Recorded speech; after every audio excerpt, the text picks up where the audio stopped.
Mas hindi tayo nabobore kaysa sa ating mga ninuno, ngunit mas takot tayo sa kapaguran.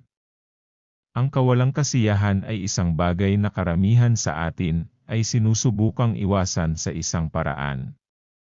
Kinakatakutan natin harapin ang lahat ng mga di gustuhing iniisip na nagpupuno sa ating isipan. Gayunpaman, ang kawalang kasiyahan ay isa sa pinakamahusay na bagay na maaaring mangyari sa atin at isang bagay na nagbago ng buhay ng maraming individual. Sa kasalukuyan, nabubuhay tayo sa isang mundo kung saan patuloy na sinusubukang takasan ang kawalang kasiyahan. Karamihan sa mga tao ay patuloy na sinusubukang punuin ang kanilang oras sa walang kahulugan na mga aktibidad. Mas pipiliin nilang gumawa ng anumang bagay kaysa mabored. Takot ang mga tao na manatili mag-isa sa kanilang sariling mga iniisip. Sa katunayan, ang kawalang kasiyahan ay maaaring labis na hindi komportable. Isipin lang kung paano hindi karamihan sa mga tao ay makapunta sa banyo nang hindi dala ang kanilang telepono. Sa patuloy na pagtatangka na takasan ang kawalang kasiyahan, nililikha natin ang kakulangan na manatiling mag-isa sa ating mga iniisip. Bilang resulta, nawawalan tayo ng koneksyon sa ating sariling pagkatao at sa mga bagay-bagay na talagang gusto natin sa buhay. Ang ating kreatibidad ay malamang na mabawasan dahil hindi natin binibigyan ng sapat na oras ang ating isipan na mag-isip. At paano naman natin iniisip ang lumikha ng mga magagandang ideya? Ang pagtaka sa kawalang kasiyahan ay malaki ring epekto sa ating pag-focus. Kung patuloy tayong nagpapadampot ng mga aktibidad na nagdudulot ng malaking pagtaas ng dopamine at kaluguran, lahat ng ibang bagay ay magiging nakakabor at walang kahulugan. Gayunpaman, kung maglaan tayo ng maraming oras na mag-isa na nabobore sa ating sariling mga iniisip, ang karamihan sa mga aktibidad na alam nating dapat gawin ngunit itinuturing na nakakabor ay magiging mas madali.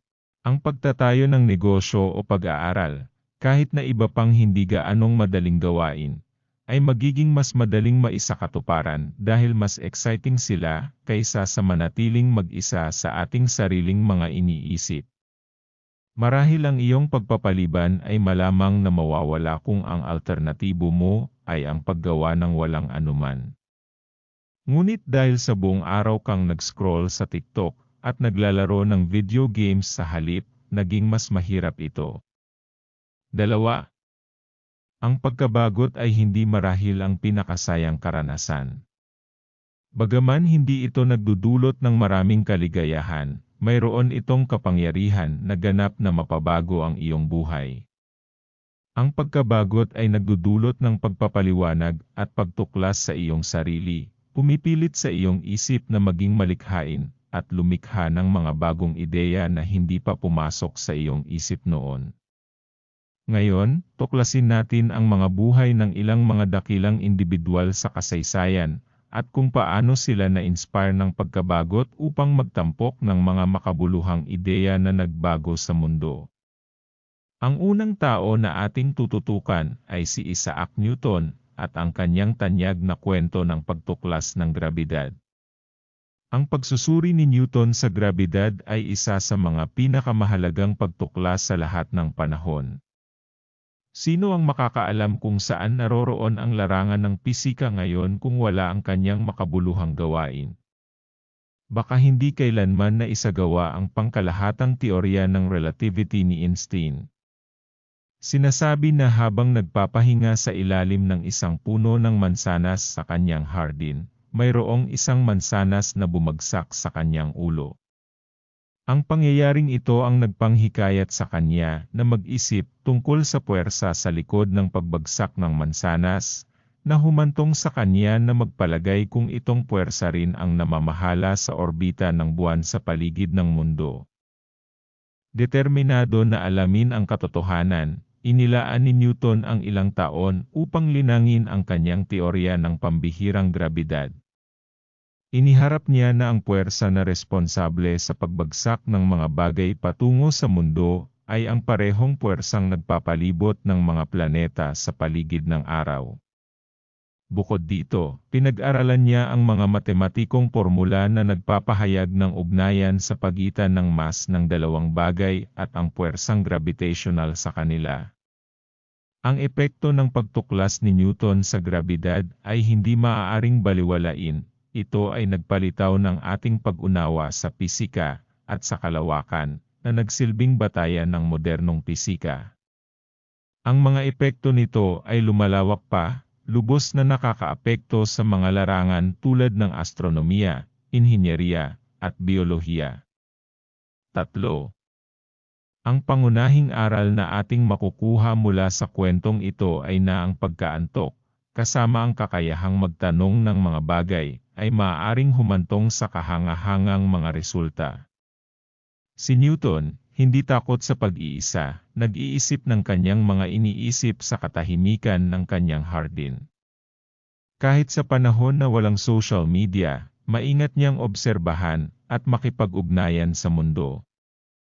Hindi siya nababahala, kaya nagtanong siya tungkol sa kahalagahan ng mansanas na bumagsak sa kanyang ulo. Ngayon, ang mga sitwasyong tulad nito ay bihira na dahil tayo ay lalong nagiging hindi konektado sa kalikasan at ayaw nang maglaan ng oras mag-isa sa ating mga iniisip. Tulad ni Newton, si James Watt, isang siyentipiko mula sa Scotland, nagkaisip ng ideya ng isang makina ng steam habang pinagmamasdan ang pagpakukulo ng nilulutong baka sa kanyang abalang kusina. Naakit siya sa mga tunog na ito, na narerealisang ang kawalang kakayahang kumonekta, ang kawalang makahulugang paggawa ng enerhiya sa mga umiiral na pamamaraan. Kahit may mga gamit ng makina ng steam noong panahon na iyon, hindi ito epektibo at hindi mapagkakatiwalaan. Nangingibabaw ang kagiliw-giliw na potensyal ng steam power sa kanya, kaya nagpasya si Watt na likhain ang isang mas epektibong makina. Ang kanyang imbentong ito ay malaki at nakahuhulma sa mundo tulad ng nakikita natin ngayon. Ang kahangahangang halimbawang ito ay nagpapakita pa ng higit na wastong kahulugan kung paano nagpalala ng kanyang kahangahangang kaisipan ang kanyang mga alaala at nag-ambag sa pagpapaunlad ng kanyang revolusyonaryong ideya. 4. Magbabahagi ako ng isang huling halimbawa, ngunit sa pagkakataong ito ay tungkol sa isang taong nabuhay na mas malapit sa ating panahon. Si Steve Jobs, ang kilalang inovator na kilala sa kanyang kakayahan na makabuo ng mga advanced na ideya, ay sabi-sabi ay nag-iisip ng mabuti kapag siya ay bored. Isang tanyag na insidente ay noong isipin niya ang ideya para sa iPod, habang siya ay bored dahil sa limitadong mga pagpipilian sa entertainment sa panahon ng kanyang pagbiyahe.